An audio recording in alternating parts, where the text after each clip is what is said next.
Hello everyone, मैं doctor प्रगति गुप्ता और आज इस वीडियो में हम बात करने वाले हैं कुछ ऐसी गलतियों के बारे में जो अक्सर फैमिली मेंबर्स कर रहे होते हैं पैरालिसिस पेशेंट्स के या केयर टेकर्स कर रहे होते हैं, जिसके कारण से पैरालिसिस पेशेंट की रिकवरी जो है स्लो हो जाती है या फिर रुक जाती है। तो जब भी इनिशियली किसी को स्ट्रोक होता है वो कंप्लीटली डिपेंडेंट हो जाता है दूसरों पे।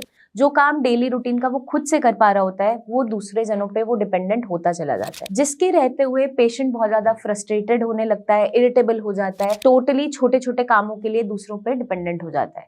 तो जब इनिशियल फेज होता है पेशेंट को काफी ज्यादा जरूरत होती है केयर की, तो जो केयर टेकर्स हैं, फैमिली मेंबर्स हैं, उसकी काफी ज्यादा मदद भी करते हैं रिकवरी फेज तक लेकर आने में, ताकि वो थोड़ा थोड़ा रिकवर होना स्टार्ट हो जाए।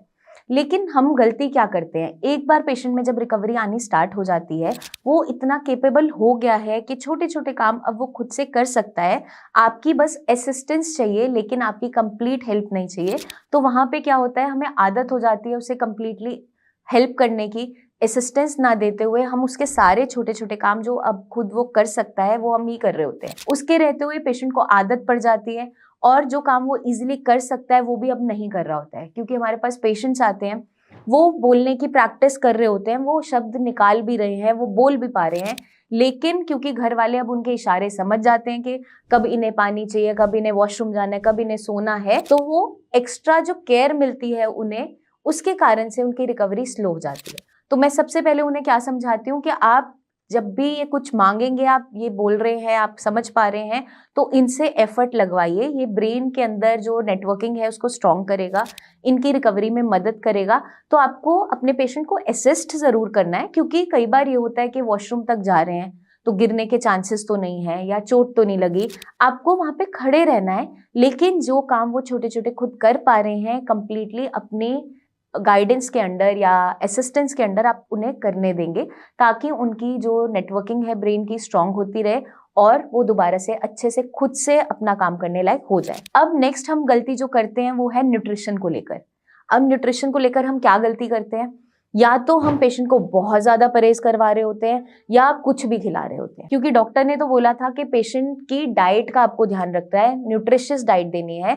लेकिन घर वाले क्या होता है, ओवर प्रिकॉशन को लेते हुए कई बार या तो बिल्कुल उबला उबला खाना खिला रहे होते हैं, बिना नमक के खिला रहे होते हैं। क्योंकि पेशेंट्स मेरे पास आते हैं क्लिनिक में, मैं उनसे पूछती हूँ आपको भूख लग रही है? हाँ जी मैम भूख तो लग रही है। पेट से भूख महसूस हो रही है? बिल्कुल हो रही है। लेकिन खाना सामने आते ही हमारी भूख खत्म हो जाती है और हम खाना नहीं खा पा रहे होते हैं। उसके रहते हुए क्या होता है, पेशेंट में वीकनेस जनरेट होती है और चलने फिरने की, एक्सरसाइज करने की ताकत नहीं रहती। अब ऐसा क्यों होता है, क्योंकि जो डेली बेसिस पे उन्हें खाना मिल रहा है उबला उबला या कम नमक का, बिना नमक का, वो खा नहीं पा रहे, उन्हें अच्छा नहीं लग रहा।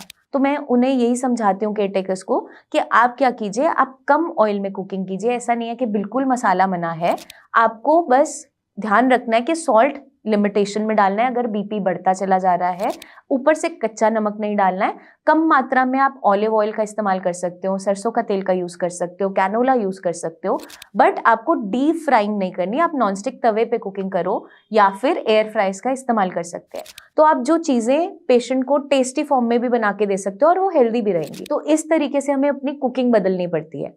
हम हाई प्रोटीन डाइट पे फोकस करते हैं, क्योंकि प्रोटीनिशियस डाइट ही आपकी रिकवरी में मदद करेगी। तो आपको दालें भी खानी है, ऐसा नहीं है कि आप दालें नहीं खा सकते, क्योंकि जब तक पेशेंट बेड रिडन है, चल फिर नहीं पा रहा, तब थोड़े डाइजेशन इश्यूज जरूर होते हैं, इसलिए लाइट खाना खाने के लिए बोला जाता है।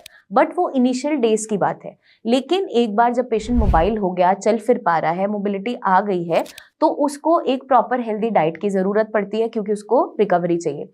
तो उसमें हम सूप्स दे सकते हैं, या खाने में अच्छे से जो आप दालें बना रहे हो उसमें हींग जीरा का इस्तेमाल करो, ताकि उन्हें गैस्ट्रिक इश्यूज ना बने। और दिन के टाइम में प्रोटीन डाइट दो, मतलब दालें जो भी आप दे रहे हैं दिन के टाइम में दीजिए। चल फिर पा रहे हैं तो डाइजेस्ट हो जाता है। अब जो पेशेंट्स नॉन डायबिटिक हैं उन्हें आप राइस भी दे सकते हो कभी कभार चेंज के लिए, बट उसको आप डिस्टार्च करके दोगे। तो ये सारी चीजों का हमें ध्यान रखना है। जंक फूड बिल्कुल नहीं देना है, क्योंकि कई बार जब केयरटेकर्स क्या होता है, एंड में पेशेंट नहीं सुन रहा या बात नहीं मान रहा, तो कुछ भी जो पेशेंट बोल रहा है पसंद का वो खिला देते हैं। तो उससे क्या होगा, बॉडी में न्यूट्रिशन पूरा नहीं जाता, विटामिन डी, B12 भरपूर नहीं जाता, जिससे रिकवरी स्लो हो जाती है। तो एक डाइट प्लान अच्छे से आप फॉलो करो, चीजें रोटेशन में बदल बदल के दो। डिफरेंट सीजनल फ्रूट्स का इंटेक हम कर सकते हैं। और आप साथ में सैलेड्स भी दे सकते हो, सूप्स बना कर दो, विंटर्स के टाइम में आप सूप्स का इंटेक बढ़ा दो, नॉन वेजिटेरियन चिकन सूप ले सकते हैं, वेजिटेरियन वेजिटेबल्स का सूप ले सकते हैं।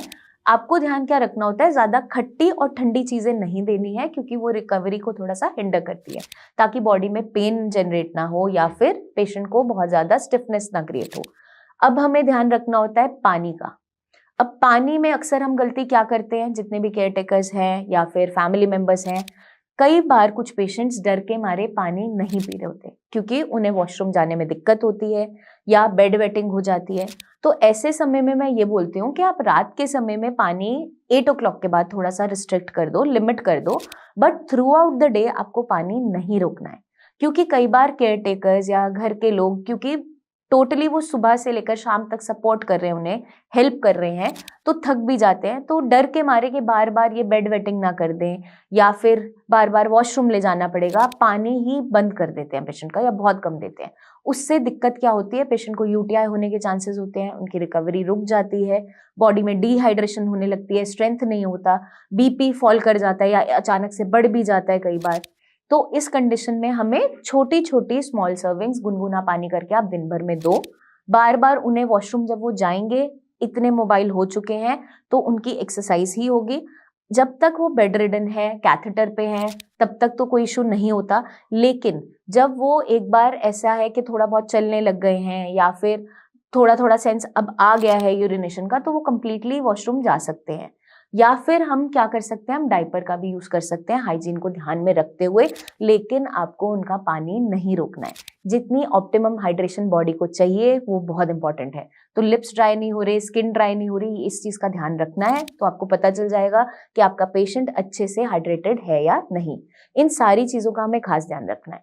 नेक्स्ट हमारा आ जाता है एक्सरसाइज।